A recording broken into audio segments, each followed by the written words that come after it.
Hello, नमस्कार, आदाब और सत श्री अकाल। कैसे हो लवीज? ये तो आप कमेंट में बता ही दीजिए। और चलिए स्टोरी की शुरुआत करते हैं।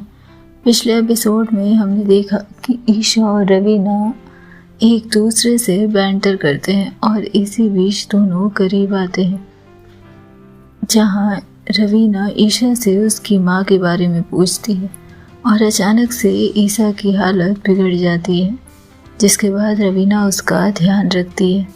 अब आगे रवीना सुबह ही SRH 4204 की फाइल ढूंढने निकल गई थी। शिमला थाना फाइल रूम। दीवार पर धूल से ढकी फाइलें, पुराने कंप्यूटर की क्लिक करती स्क्रीन और बाहर से आती हल्की ठंडी हवा। फाइल में डूबी थी वो। पिछली रात की कश्यप से बातचीत उसके मन में अभी गूंज रही थी। कला सिर्फ सुंदरता नहीं, कई बार वो गवाही होती है। वो सोचती रही कि क्या ईशा जानती है कि उसकी पेंटिंग में नेहा की मौजूदगी अब भी सांस ले रही है। कहीं ना कहीं एक लिंक था जिसे वो पकड़ नहीं पा रही थी। फाइलें खंगालते खंगालते उसे एक पुराना दस्तावेज मिलता है। Art therapy report, case SRH 4204। स्थान राजकीय महिला पुनर्वास केंद्र, Sanjauli, Shimla. Therapist doctor Veena R Rajdhan. Raveena की उंगलियां जम जाती है। फाइल में लिखा था, एक किशोरी, उम्र 14, गूंगी नहीं थी पर बोलती नहीं। उसकी ड्राइंग में बार बार एक ही चेहरा, एक लड़की जिसे वो नी कहती है। पूछने पर चुप हो जाती है। उसकी देख रेख डॉक्टर वीना राजदान कर रही है। रवीना के मन में एक तूफान उठता है। ईशा राजदान की माँ, वीना आर राजदान, क्या ये संयोग था? रवीना उस बात को जाहिर नहीं होने देती, लेकिन उसके मन में कई सवाल उठ रहे थे। ईशा 28 साल की, 2004 में वो 7 या 8 साल की रही होगी। एक 14 साल की मूक किशोरी जो नी को बार बार बनाती है और उसकी देख रेख कर रही थी डॉक्टर राजदान। क्या वो किशोरी ईशा से रिलेटेड थी या फिर कोई और अगर ईशा उस सेंटर में थी तो क्यों? और उसकी माँ एक आर्ट थेरेपिस्ट वहाँ क्यों थी? सवाल कई थे लेकिन जवाब तो अभी नहीं मिल रहा था। रवीना ने केस फाइल के पीछे छिपी एक छोटी डायरी का पन्ना देखा। हाथ से लिखा फड़फड़ाता कागज, शायद रिकॉर्ड में दर्ज नहीं किया गया था। डॉक्टर वीना की डायरी। उस लड़की की चुप्पी मुझे ईशा की आंखों जैसी लगती है, जैसे कुछ कहना चाहती है पर कह नहीं सकती। दोनों की ड्राइंग में समानता है। क्या ट्रॉमा चित्रों में उतर जाता है? रवीना कांप गई। क्या ईशा एक साक्षी थी उस हादसे की, या फिर कोई ऐसा हिस्सा जो नेहा और ईशा को जोड़ता था? रवीना धीरे से, माँ की डायरी में बेटी की परछाई और बेटी की पेंटिंग में एक खोई हुई लड़की। ये रिश्ते सिर्फ खून के नहीं हैं, कुछ और है यहाँ, कुछ जो छूट रहा है।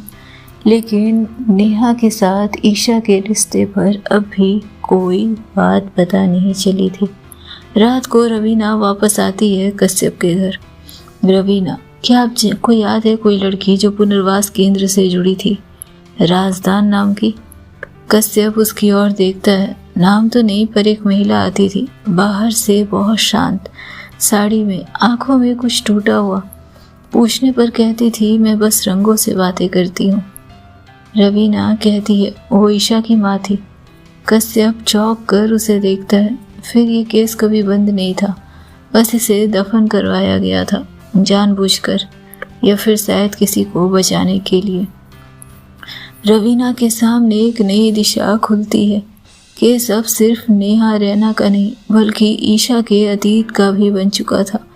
नेहा लापता हुई, ईशा की माँ पुनर्वास केंद्र से जुड़ी थी।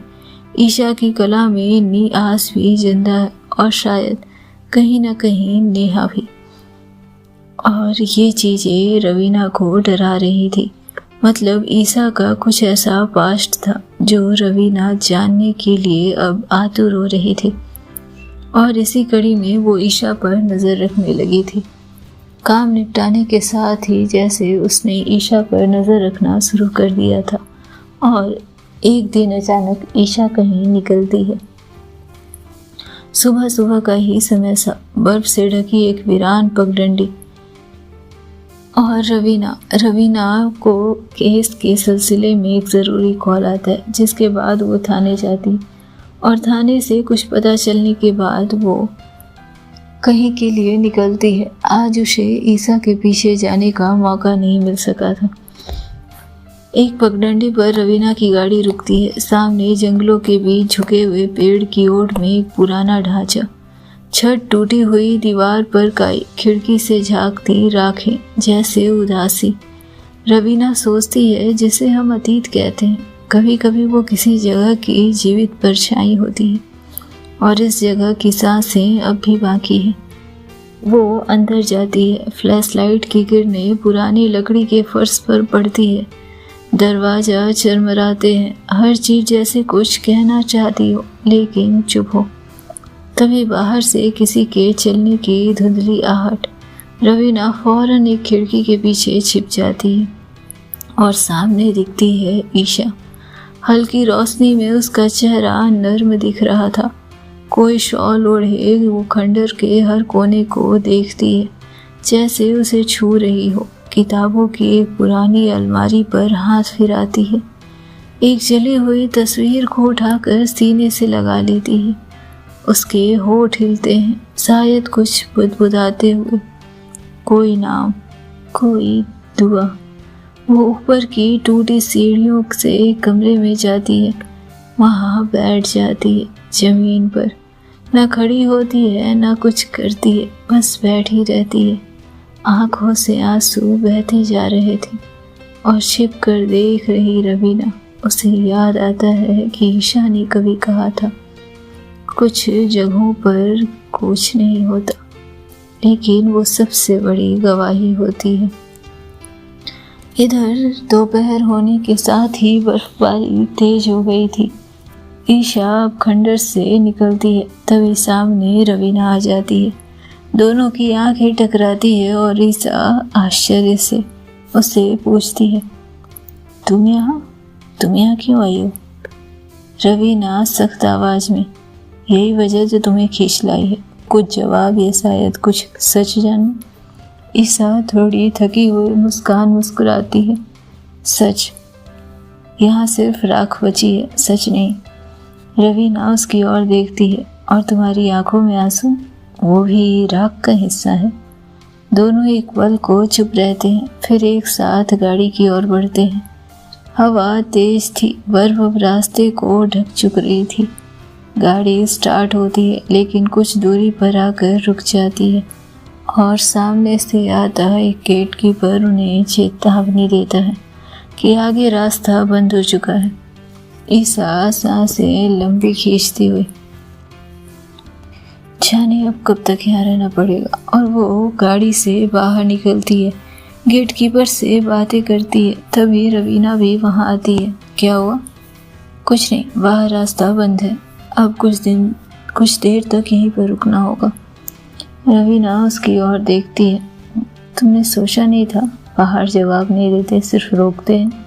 रवीना तंज भरी आवाज में उससे कहती है, और तुमने सोचा था कि मैं तुम्हारे जैसे छुपकर वापस चली जाऊंगी? ईशा कुछ नहीं कहती और फिर से जाकर अपनी गाड़ी में बैठने वाली होती है। सर्दी बढ़ रही थी, बाहर बर्फ हल्की हल्की गिर रही थी और दो लोग, दो दुनिया। ईशा उससे देखती है। तुम्हारी आंखें पूछ रही है, क्या मैं वही लड़की हूँ जिसकी तुम तलाश कर रही हो, है ना? रवीना उसकी ओर देखती है। तो क्या तुम वही हो? ईशा धीरे से, काश, शायद तब ये आंसू कुछ तो कहते। रवीना उसकी ओर देखती है। तुम झूठ बोलती हो, शायद खुद से भी झूठ बोलती हो। कभी कभी सच्चाई इतनी टेढ़ी होती है कि उसे सीधा बताना भी धोखा लगता है मैडम। रवीना गुस्से में उसे देखती है। तुम एक केस से जुड़ी हो ईशा, और मैं उसे हल करूँगी, चाहे कोई रिश्ता जले या जुड़ जाए, मुझे कोई फ़र्क नहीं पड़ेगा। ईशा उसकी आंखों में नभी उभर आई थी, आवाज़ कांप रही थी। रिश्ते? तुम्हें लगता है कि मैं इस खंडर में इसलिए आती हूँ क्योंकि मैं किसी को कुछ छुपा रही हूँ, तो फिर क्यों आती हूँ? क्योंकि कभी कभी हम जिन्हें बचा नहीं पाते वे हमारे अंदर चीखे बनकर रोते हैं, चीखते हैं, चिल्लाते हैं। दोनों चुप हो जाती है और कुछ देर के बाद रवीना बर्फ में टहलने लगती है। फिर ईशा अपनी गाड़ी में जाकर बैठ जाती है। जब रवीना लौटते हुए अपनी कार का दरवाज़ा खोलती है तो उसकी कार का दरवाज़ा जाम हो चुका था। रवीना उसे जोर लगाकर खोलने की कोशिश करती लेकिन नहीं खुलता। बर्फबारी अब तेज हो गई थी। दूर से ईशा कार में बैठी उसे देख रही थी और फिर अपनी गाड़ी का दरवाज़ा खोलती है और थोड़ी तेज आवाज़ में कहती है, रात लंबी है और तुम्हारा ईगो भी, लेकिन ठंड सबको एक जैसा ही काटती है। रवीना हंसी छिपाने की कोशिश करती है, तुम्हारी बातों से ज़्यादा तो नहीं काट सकती ना। ईशा को गुस्सा आ जाता है और वो अपनी गाड़ी में आ जाती है। दरवाज़ा बंद और शाम की गहराई से रात का पता जल्दी चल रहा था। धीरे धीरे रवीना उसके कार के पास आती है और विंडो के पास आकर बाहर खड़ी हो जाती है। लेकिन ईगो कहाँ ही कुछ कहने देने वाला था। ईशा थोड़ी देर तक उसके कुछ कहने का इंतज़ार करती है और फिर दरवाज़ा खोल देती है। कार में दोनों बैठे थे। कार बंद था, हीटर बंद थे। ठंड हड्डियों तक चुभ रही थी। रवीना ठंड से कांप रही थी लेकिन ईगो से कांपना स्वीकार नहीं कर रही थी। ईशा उसे चुपचाप देखती है और फिर अपनी हंसी को रोक नहीं पाती। ईशा उससे कहती है, इतनी बड़ी आईपीएस अफसर हो और एक मामूली सी ठंड से कांप रही हो, थोड़ा शर्म कर लो। रवीना नाक चढ़ाते हुए, अच्छा ठंड से नहीं कांप रही, तुम्हारी बकवास से कांप रही हूँ, चुप रहो तुम। अरे वाह, मेरी बातें भी अब नेचुरल आपदा हो गई है ना। तुम्हारी बातें नहीं, तुम्हारा पूरा वजूद एक नेचुरल डिजास्टर है। ईशा हंसते हुए, कम से कम डिजास्टर तो हो, तुम तो बोरिंग फाइल की जीवित मूर्ति हो और तुम बिना लॉजिक की फालतू आर्टवर्क की दुकान। कम से कम मेरी आर्ट में जान होते हैं, तुम्हारी रिपोर्ट की तरह नींद नहीं आती। हाँ, नींद तो तुम्हारी पेंटिंग देखकर आ जाती है, आंखें खुली सोने के लिए। ईशा कहती है, तुम्हारे जैसे ऑडियंस के लिए नहीं बनाती मैं। तुम तो सड़क के डिवाइडर को भी शायरी बना लोगी, तो चुप करके बैठे रहो। रवीना उसे देखती है, कम से कम डिवाइडर तो दिशा दिखाती है, तुम तो बस उलझाती रहती हो। तुम्हारे जैसे लोग सिर्फ सरहदों में जीते हैं। जरा बहना सीखो, अपने आप को खुला छोड़ोगी तो चीज़ें समझ में आएगी। बहने दो तुम्हें, फिर अगले दिन खबर में आओगी, पेंटिंग से पीड़ित महिला लापता। ईशा तेज आवाज़ में, देखो मेरी पेंटिंग को कुछ मत करो और कम से कम मेरे लापता होने से कुछ एक्साइटमेंट तो आएगा। तुम्हारी बोर जिंदगी में और क्या है? एक्साइटमेंट तुम्हारी बातों में नहीं, तुम्हारे साइलेंस लाते हैं। जब तुम चुप होती हो ना, कसम से नेचर साउंड लगता है। ईशा हंसते हुए, तो चुप हो जाओ ताकि तुम मिरर से खुद से लड़ाई कर सको, है ना। मुझे खुद से लड़ना पसंद है क्योंकि कम से कम मैं लॉजिक से हारती हूँ, तुम्हारे जैसे एब्स्ट्रैक्ट नॉनसेंस से तो नहीं। तुम्हारे जैसे रोबोट भी नहीं है जो इमोशन और एरर 404 दे देता है। तुम तो लॉजिक की बात करो ही मत। रवीना अब उसकी ओर देखती है गुस्से में, तुम्हारी इमोशन तो ऐसे होते हैं जैसे 3rd ग्रेड पोएट्री, राइम भी नहीं, रीजन भी नहीं। अच्छा, और तुम्हारे डायलॉग जैसे सरकारी नोटिस, पढ़ो और फेंको कहीं। रवीना उसे देखती रही और फिर उसे कहती है, तुम्हारा सरकाज़म इतना आउटडेटेड है ना कि अब रिसाइकल भी नहीं होगा। और तुम्हारा एटीट्यूड जैसे नोकिया का पुराना फ़ोन, चलता तो है पर इरिटेट करता है। रवीना को हंसी आ जाती है, कम से कम टिकाऊ तो हूँ मैं, तुम तो चाइनीज फेरी लाइट जैसी, दिखने में रंगीन पर एक झटका और गुल। ईशा उसकी तरफ उंगली दिखाते हुए, तुम्हारा मुंह चालू हो गया, मतलब सरकाज़म का फटाफट एक्सप्रेस। आराम तो कर लो, काँप रही हो लेकिन झगड़ा करने नहीं छोड़ोगी। तुम बताओ, हीटर चलाओगे या नहीं चलाओगे? ईशा उसकी तरफ देखती है पर कुछ नहीं कहती है। अब म्यूट क्यों हो गई, बोलोगी? तुम म्यूट कर पाओ तो वो शांति का नोबल मैं खुद को दे दूँ। और हीटर, अगर मैं हीटर चलाई ना तो कल मैं घर वापस नहीं जा पाऊंगी, तो अपना दिमाग बंदी रखो। रवीना उसकी ओर देखती है, मैं तो सोच रही थी कि तुम्हें अरेस्ट कर लूँ। देश की शांति को भंग करने के आरोप में। ईशा, अच्छा तुम अरेस्ट करो, मैं तुम्हें गैलरी में टांग दूंगी, मॉडर्न फ्रस्ट्रेशन की मूर्ति बनाकर। कमाल है, तुम आर्टिस्ट हो या इंसल्ट जनरेटर। तुम्हारे जैसे इंसानों को सरवाइव करना हो तो इंसल्ट ही सेल्फ डिफेंस बन जाता है। लेकिन तुम्हें कैसे पता होगा, तुम्हें अपने जैसे इंसान मिले नहीं होंगे आज तक, है ना? रवीना हंसते हुए, तुम घर नहीं जा रही, ये तो तय है। मैं तो बर्फ में फंस जाऊं, तुम्हें तो परमानेंट फंसने का खतरा है। तुम्हारे साथ स्टक होने से तो वाईफाई के बिना रहना ज़्यादा आसान है। रवीना अब थक चुकी थी। तुम्हारी बातें सुनकर तो गूगल भी आई डोंट नो बोल देता होगा, है ना ईशा? नहीं ना, बिल्कुल नहीं। तुम ना एक दिन इंटेरोगेशन में किसी को इंसल्ट कर मरवा दोगी। और तुम खुद से इतनी परेशान हो, बाकी लोग क्या ही बोले तुम्हारे बारे में, तुम्हें परेशान करेगा कौन? और अचानक से उन दोनों के बीच चुप्पी छा जाती है। दोनों चुप बैठे थे। जब तक लड़ाई हो रही थी तब तक तो रवीना को जैसे ठंडी ही नहीं लग रही थी, लेकिन अब उसका पूरा बदन ठंडा पड़ने लगा था। रात धीरे धीरे गहरा रही थी और इसके साथ ही इन दोनों के बीच कुछ बातें ना होना रवीना को उस ठंड की और अधिक याद दिला रहा था। दांत एक दूसरे पर चढ़ बैठे थे। रवीना चुपचाप बैठी थी, उंगलियां कांप रही थी, होठ सूख रहे थे। ईशा ने उसे देखा, वैसे नहीं जैसे कोई किसी दुश्मन को देखे, बल्कि वैसे जैसे कोई किसी अल्लड़ अक्कड़ और थकी आत्मा को पहचान कर देखे। ईशा धीरे से, तुम ऐसे ही कांपती रहोगी तो मैं गिल्ट में मर जाऊंगी। रवीना कुछ नहीं बोली। ईशा ने अपना छोटा सा ट्रैवल किट निकाला, थर्मस से गर्म पानी निकाला, पोर्टेबल कॉफ़ी फ्रेम मशीन निकाली और प्रेस मशीन में 2 मिनट में गर्म कॉफ़ी की खुशबू से कार के भीतर थोड़ी जान लौटी थी। ईशा कॉफ़ी बढ़ाते हुए, ये लो पी लो, अब शरीर में तुम्हारी थोड़ी गर्मी आ जाएगी। रवीना उसे ठहाका मारते हुए, तुम किचन साथ लेकर चलती हो? वाह, तुम आर्मी कैंटीन क्यों नहीं खोल लेती? कम से कम कुछ तो मेरे पास एटीट्यूड के सिवा। रवीना मुंह बनाती है लेकिन कॉफ़ी ले लेती है और धीरे से होठों से लगाती है। गर्म सिप लेते ही उसके दिल में उतरती वो गर्मी जैसे उसे थोड़ी राहत दे रही थी। रवीना, तुम यही काम करो।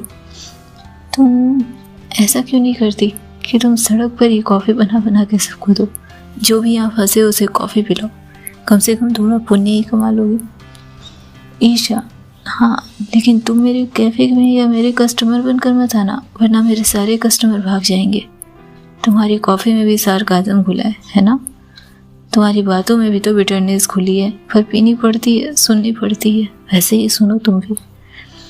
मैं तो फोर्स्ड हूँ, तुम्हारे साथ स्टक हो गई हूँ। शुक्र है कि स्टक मेरे साथ हो, किसी भालू के साथ नहीं, वरना अभी तक भालू के साथ डांस कर रही होती। तुम्हारी वॉइस ही भालू से कम नहीं है। अब तुम रहो या भालू, बात तो एक ही है ना? ईशा, अच्छा तुम्हारी शकल भी इंटेरोगेशन से पहले डराने के काम आ जाती होगी, है ना? रवीना उसकी ओर देखती है और कॉफ़ी का एक और सिप लेती है। तुम जैसे साइको सब्जेक्ट को इंटेरोगेट करती हूँ मैं, उसी कैटेगरी में आती है। कम से कम मेरे चेहरे में इमोशन होता है, तुम्हारे चेहरे में ही गूगल भी कंफ्यूज हो जाए। रवीना उससे कहती है, मैं पुलिस हूँ, इमोजी नहीं। हाँ, 0 expression, 0 warmth, pure bot. Isha उसे चिढ़ाते हुए कहती है, रवीना तुम्हारे डायलॉग सीधे दूरदर्शन से आते हैं क्या? हर बात को जवाब देती हो, जैसे जवाब जैसे तुम्हारे होठों पे रखा हुआ हो। ईशा, अच्छा तुम्हारा सेंस ऑफ ह्यूमर तो प्री इंडिपेंडेंस का लगता है, ऐसे ही आवाज़ करता है वो। तो मॉडर्न आर्टिस्ट हो या कंफ्यूज्ड फिलोसफर ईशा, और तुम इमोशनली कॉन्स्टिपेटेड इंसान हो ना? मैं रूल्स फॉलो करती हूँ। अच्छा, तुम फीलिंग अरेस्ट कर लेती हो। ईशा उससे ताना मारती है। तभी रवीना कहती है, कम से कम रनवे इमोशन से तो बचती हूँ। तभी ईशा ने कहा, पर खुद से भागना कब तक चलेगा? और अगर इमोशन से बचने की बात थी ना, तो अभी ये जो कॉफ़ी पी रही हो वो भी मैं तुम्हें नहीं देती, क्योंकि वो भी किसी को परेशान देखकर इमोशन के दायरे में ही आता है। रवीना चुप हो जाती है। कॉफ़ी ठंडी हो रही है। ईशा, तुम्हारी जुबान तो गर्म है, कॉफ़ी को भी गर्म कर लो, क्या दिक्कत है? और तुम्हारा सरकाज़म टॉक्सिक है। ईसा, तुम्हारे प्रेजेंस से ही बर्फ और भी जमी हुई लग रही है। रवीना उसकी ओर देखती है। तुम्हारे जोक से तो ठंड और बढ़ती है। तुम रोबोट हो, फीलिंग के बिना लटकी पेंटिंग, और तुम एक्स्ट्रा इमोशन में डूबी हुई छुट्टी की एप्लीकेशन। ईसा, बस करो वरना हीटर से पहले मैं एक्सप्लॉइड हो जाऊंगी तुम्हारे साथ। और दोनों का ये बहस का सिलसिला चलता है। दोनों ही हार मानने वालों में से नहीं थे। दोनों ही जैसे समय एक दूसरे के साथ काट रहे थे और दोनों को ही ये अंदाजा नहीं था कि इस पल को दोनों ही एंजॉय कर रहे हैं। दोनों ही वक्त को समझना भूल गए हैं। लेकिन आखिर कब तक? रात गहरी हो चुकी थी। बर्फ में फंसी गाड़ी अभी जस की तस खड़ी थी और एक गाड़ी में बैठे थे वो दो औरतें जो एक दूसरे से बिल्कुल अलग थी, बिल्कुल जुदा हर मामले में, लेकिन एक दूसरे में निपटना ही, एक दूसरे के इमोशन को झेलना ही जैसे इनकी पहचान बन रहा था। क्या होना था आगे, क्या मिलना था, जानने के लिए सुनते रहें नेक्स्ट एपिसोड। तब तक खुश रहें, स्वस्थ रहें, मस्त रहें, बिंदास रहें।